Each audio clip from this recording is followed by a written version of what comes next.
Hey everybody, this is Robert here with Jones Tech. Today I'm going to do a performance evaluation on a Scion. What I have here is a set of gauges. You can actually get these anywhere. Go to any store like Harbor Freight, wherever the case may be, and you can actually buy these. I'll show you how these are. You have two colors. You have blue and you have red. Blue stands for low side, red stands for high side. These right here, take this off. This is what actually goes on your AC system. I'll show you where that goes. So again, blue's your low, red's your high.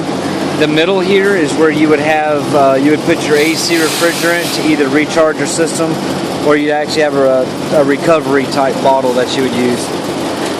For today, we're just going to do this right here. I'm going to show you on your vehicle. The first thing you want to do is figure out which is your high side and which is your low side. Most of your AC systems already have on the caps, they'll have an L or an H. Just to show you, there's an L, the other one's an H, stands for low side and high side. If you have a vehicle where you don't know which is the high side or low side, the simplest thing to do is look at the pipes. If the large pipe is always going to be your low side, the smaller pipe is always going to be your high side. The smaller the pipe, the more it takes more pressure to get it through there. That's your high pressure.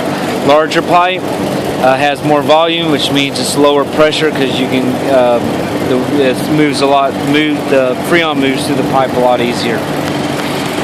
So first thing I'm gonna do is take a look at these gauges and explain that we're actually going to hook, how they're going to hook this up. Now, if you still concerned or you still don't know which way this goes, the low side and the high side, the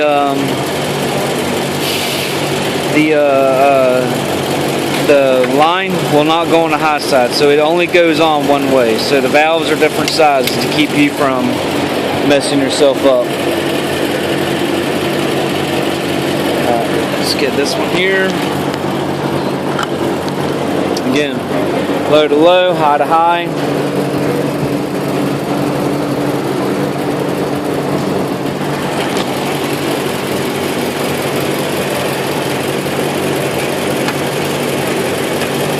Okay.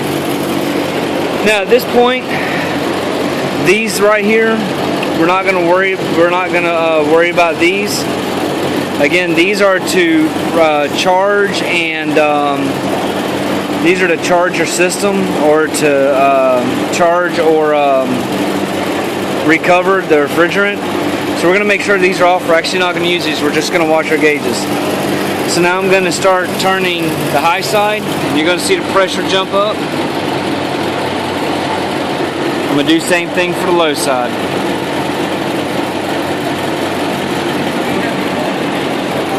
So now that I have this on, you're going to see the high side is going to read 150 psi, the low side is going to read 45. The low side pressure should be right around the 30-35 mark, and the high side pressure should be around the 200 to 250 mark. The reason why that these are not reading correctly is because we do not have the air turned on. So again, if you're checking your own system at your house, you don't see the numbers aren't looking right, let's first verify that we have the right one, and let's make sure our air is on. Turn the air on.